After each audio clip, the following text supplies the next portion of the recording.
मकर राशि Sunday comment box. जी देखिए, Sunday comment box video पेश है, इसमें जवाब देंगे हम सप्ताह भर के कमेंट्स में से चुने हुए कमेंट्स का।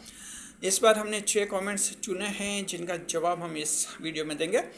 देखिए, महत्वपूर्ण कमेंट है जिसमें पूछ रहे हैं कि मकर राशि जातकों पर पिछली ढैया किस साल लगी थी और कैसा परिणाम रहा था, ये बताइए, ताकि हमें थोड़ा आइडिया लग सके कि 2 जुलाई क्षमा करें कि 2 जून 2027 को जो हम पर शनि की ढैया लगेगी कैसा असर करेगी। तो वो पिछली ढैया के बारे में उन्होंने पूछा, बहुत ही अच्छा सवाल है।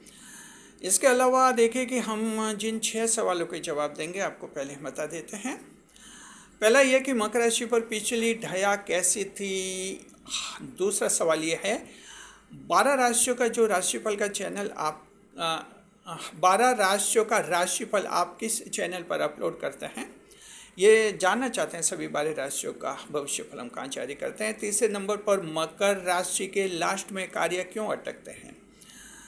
चौथा कमेंट है कि मिथुन राशि की महिला से जो हैं विवाह हो गया है, बड़ी दिक्कत है। मिथुन राशि की पत्नी, बड़ी दिक्कत है, कह रहे हैं कोर्ट केस बन गए, पुलिस केस बन गए, सब दुख झेल दिए, तलाक लेने का भी मन नहीं होता है, क्या उपाय करें। जी, पांचवा कमेंट जो है, मकर राशि वालों का आजकल छोटे बड़े भाइयों से क्यों विवाद बन रहा है, ये पूछ रहे हैं और कह रहे हैं कि क्या मेल मिलाप हो जाएगा। छठा ये कि आपसे कुंडली विश्लेषण करवाना है तो कैसे करवाएं, क्या प्रोसेस होती है, कितनी फीस लगती है, कितने दिन में रिपोर्ट मिलती है, ये जानकारी चाह रहे हैं। जी, स्वागत है आप सभी का हमारे YouTube चैनल JR एस्ट्रोलॉजी 1 में। पहली बार चैनल पर पधारे तो आपको गुलदस्ता भेंट। आगे बढ़ने से आप सभी लोग जो हैं कमेंट बॉक्स में लिख दीजिए, जय शनिदेव, कनेक्ट हो जाए अपने राशि के स्वामी शनिदेव से। जी देखिए जो है,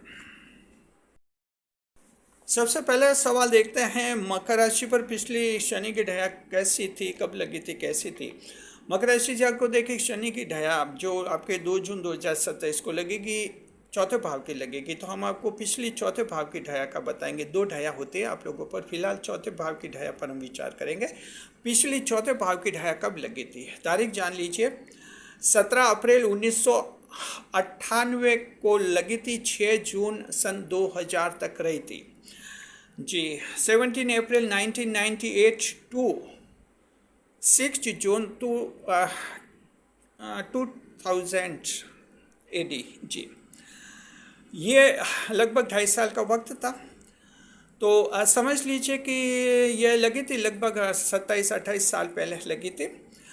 उस समय देखिए ढैया के क्या परिणाम थे। तो हम सबसे पहले तो आप सभी दर्शकों को कहते हैं, जरा याद कीजिए वर्ष 2000 के आसपास जब ये नई शताब्दी शुरू हो गई थी, हुई थी ये शताब्दी, तो उसके आसपास 2000 सन 2000 के आसपास कुछ क्या आपके घटना हुई थी। कुछ ऐसी घटनाएं हम बता रहे हैं, याद कीजिए, अगर हुई है तो कमेंट करके आप लोग बता दीजिए, हमें रेटिफाई कर लीजिए। देखें कि परिवार में विवाद हुआ होगा, माता जी के साथ रिश्ते खराब हुए होंगे, साथ में जो हैं भाइयों के साथ रिश्ता खराब, पिताजी के साथ कोई झगड़ा, और साथ में जो है आपने फैमिली को छोड़ दिया होगा और अपनी नई फैमिली अलग बसा ली होगी। जॉइंट फैमिली में थे तो दूर होगा, परिवार से अलग हो गए होंगे, बंटवारा कर दिया होगा आप लोगों ने, पार्टीशन। साथ में आप लोगों ने शहर भी बदल दिया होगा। तो अगर कुछ याद है तो बताइए। दूसरा ये कि लग्जरी आइटम से धन बर्बाद हो गया होगा, कुछ ऐसे ऐशो आराम की वस्तु खरीद ली गई होंगी किस्तों पर या पैसे लेकर, जो बाद में परेशानी का कारण बनी होगी। तो वर्ष 2000 के आसपास, यानी 98 टू 2000, जी, उस समय उसके आसपास कुछ ऐसी घटना हुई थी, रेटिफाई कीजिए, बताइए हमें। तीसरा, उस समय ढैया में ये हुआ होगा, आप लोगों के फालतू झगड़े और कानूनी मुकदमेबाजी बनी होगी। तो ढैया में देखिए कि बेवजह के कानूनी केस बनते हैं, फालतू झगड़े होते हैं, गलती नहीं करते तो भी लोग जो हैं आगे होकर झगड़ा करने लग जाते हैं। ये ढैया में होता है, जिसमें जीवन के सुख प्रभावित हो जाते हैं। तो याद कीजिए, आपके 1998 से लेकर 2000 तक उस समय अगर कुछ ऐसी घटनाएं हुई थी तो कमेंट करके बताइए। तो इससे से ये पिछली ढैया आपके लगी थी, जी, आपके 28 साल पहले लगी थी ढैया और 2.5 साल तक चली थी। आने वाली ढाई की तारीख याद रखिए 2 जून 2027 को है। और इस तरह से आपको हम साथ में बताते हैं ढाया में क्या उपाय करना है। शनिदेव का दोष होता है, तो जब ढाया लगे तब उपाय करना, आपको शनि मंदिर जाना है, शनिदेव को तेल चढ़ाना, ये उपाय करना है। फिलहाल उपाय करने की जरूरत नहीं है, जब ढाया लगेगी तभी उपाय कीजिए। शनिदेव के उपाय तभी करते हैं जब शनि का कष्ट शुरू होता है। सामान्य परिस्थितियों में शनिदेव का उपाय करना जरूरी नहीं होता है। जी, शुक्रिया आपका। उम्मीद करते हैं कि जवाब पसंद आ गया होगा। कमेंट करके बताइए आपको कैसा लगा जवाब। चलिए दूसरा, ये जवाब के रिसर्च टीम ने तैयार किया आपके लिए, अच्छा काफ़ी मेहनत करके, तो थैंक्स टू रिसर्च टीम कहिए। चलिए दूसरा सवाल देखते हैं। ये कह रहे हैं कि 12 राशियों का राशिफल जो पहले आप जारी करते थे, अब हमें मिल नहीं रहा है, पता नहीं आप अपने कौन से चैनल पर उसे अपलोड करते हैं। देखिए दरअसल अभी हम किसी चैनल पर अपलोड नहीं करें 12 राशियों का डेली भविष्यफल, उसको रोका हुआ है। कुछ कारण है हमारे प्रशासनिक कारण, उसके कारण भी रोका हुआ है। जो एडमिनिस्ट्रेटिव कॉजेस हैं, अपरिहार्य कारणों से रोका हुआ है। 12 राशियों का भविष्यफल हम फिर से जारी करेंगे आपके अगस्त के महीने में। हम उम्मीद करते हैं कि अगस्त महीने में रेज्यूम हो जाएगा, फिर से हम जारी कर देंगे, आपके लिए अपलोड होना शुरू हो जाएगा। जी, शुक्रिया आपका। और तीसरा कमेंट, मकर राशि के लास्ट में कार्य क्यों अटकते हैं, अटक रहे हैं। कह रहे कि आजकल क्यों अटक रहे हैं, कार्य लास्ट में अटक रहे हैं, फिनिशिंग लाइन पर गड़बड़ हो रही है। वजह यह है कि जो है डिसीजन सही नहीं हो रहा है, स्टार्टिंग में डिसीजन सही नहीं हो रहा है, तो लास्ट में जाकर वो काम अटक जाता है। और ये करवा रहे आपके बुध ग्रह जो हैं कन्फ्यूजन करवा रहे। 7 जुलाई से मिथुन में पहुंच गए हैं, तो अब 7 जुलाई से मिथुन में पहुंचे तो आपके कन्फ्यूजन कुछ बढ़ा रहा है। हालांकि सभी के तो ऐसा नहीं हो रहा है, मकर राशि के कुछ एक जो सेंसिटिव लोग हैं कन्फ्यूजन ज़्यादा बढ़ा है, और इस तरह से जो हैं थोड़े आपके काम लास्ट में बिगड़ रहे हैं। 1 महीने तक की बात है, उसके बाद सब कुछ ठीक हो जाएगा। बुध ग्रह राशि बदल देंगे, कर्क में चले जाएंगे, फिर कोई टेंशन नहीं। तो फिलहाल ये हो रहा है। उपाय बताते हम, अगर आप लोगों के किसी के ज़्यादा समस्या है या तो भगवान गणेश की पूजा कीजिए, गणपति देव की, आपका ये समस्या जो है प्रॉब्लम सॉल्व हो जाएगी। Okay, thank you. और देखिए कि 5वां कमेंट है, चौथा कमेंट है कि मिथुन राशि की महिला से विवाह हो गया, विवाह खराब है, टेंशन है, पुलिस केस, कोर्ट केस, जब सब हो चुके हैं, लेकिन ये तलाक लेना नहीं चाहते हैं, लेकिन बहुत टेंशन में दुखी हैं। ये कह रहे कि क्या करें, समझ नहीं पा रहे। दरअसल देखिए कि मिथुन राशि की महिला से आपका विवाह हुआ है और आप मकर राशि के पुरुष हैं, तो ज़ाहिर एक शत्रु राशियों का विवाह है। शत्रु राशियों की विवाह की स्थिति जो है ठीक नहीं मानी जाती है, इनमें कोई ना कोई टेंशन बना ही रहता है। हालांकि आप मकर राशि हैं इसलिए तलाक लेना नहीं चाहते हैं, तो शत्रु राशियों के साथ भी हाथ जैसा तैसा होता है, विवाह की गाड़ी खींचते हैं आप लोग, लेकिन वो मज़ा नहीं रहता है। तो आप सभी के लिए कहना चाहते हैं 3 शत्रु राशि होती है, मिथुन राशि, सिंह राशि और धनु राशि। इनके साथ विवाह करने से बचिए आप लोग।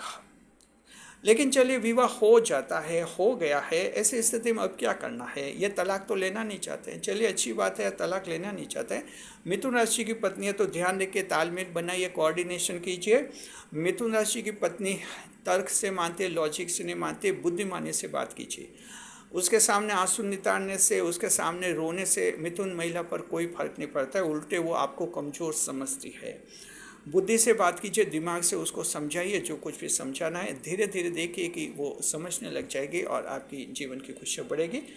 उपाय बताते हैं, ज्योतिष शास्त्र का उपाय है कि आप लोग जो हैं ऐसी स्थिति में कोई भी है तो आपको गुरुवार को पीले रंग की वस्तु का दान करना चाहिए। इससे वैवाहिक जीवन की बाधाएं दूर होते, देवगुरु बृहस्पति मजबूत हो जाते हैं।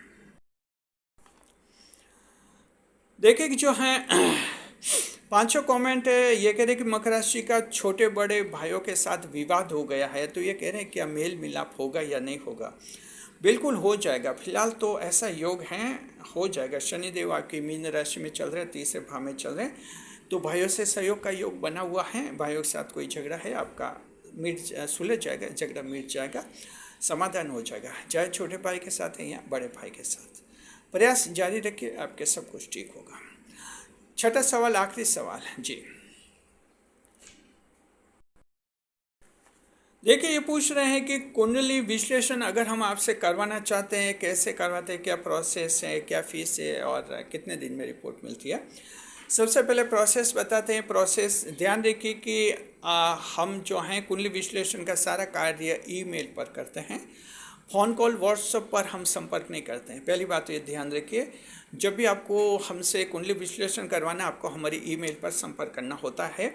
हमारी ईमेल आपको हमारे हर वीडियो के डिस्क्रिप्शन में मिल जाएगी, हमारे चैनल के प्रोफाइल पेज पर भी आपको मिल जाएगी। हर शॉर्ट के डिस्क्रिप्शन में भी हम ईमेल देते हैं, तो किसी भी वीडियो शॉर्ट से ईमेल प्राप्त कीजिए। देखिए कि जो है ईमेल हम यहाँ भी बता देते हैं आपको। हमारी जो कॉन्टैक्ट ईमेल है JRastrology760@gmail.com जी, ये है हमारी कॉन्टैक्ट ईमेल। इस पर जो है कुंडली विश्लेषण करवाने के लिए 3 जानकारियाँ जरूरी होती है: जन्म की तारीख, जन्म का समय और जन्म का स्थान जी, date of birth, time of birth and place of birth. ये जानकारियाँ हमारी इस ईमेल पर भेजनी होती है। ईमेल के जरिए ही हम आपको बताएंगे कि आपकी कितनी फ़ीस लगेगी, कितना चार्ज लगेगा। ईमेल पर ही हम आपको बताते हैं कि आपको कितने दिन में रिपोर्ट मिलेगी। तो सारा कार्य हम ईमेल पर ही आप लोगों को बताते हैं। शुक्रिया आपका। आप भी कमेंट कीजिए, आपके कमेंट्स के जवाब भी हम जो हैं आने वाले संडे कमेंट बॉक्स में चुनेंगे। शुक्रिया आपका। वीडियो पर लाइक करें, कमेंट करें, शेयर करें। कैसा लगा आपको वीडियो? 6 जवाब दिए हैं हमने 6 कमेंट्स के। कौन सा जवाब आपको सबसे ज़्यादा अच्छा लगा, कौन सा ज़्यादा पसंद आया, हमें अवश्य बताइए। इस वीडियो को हाइप कीजिए, ये वीडियो ज़्यादा से ज़्यादा लोगों तक पहुँचेगा। शुक्रिया आपका।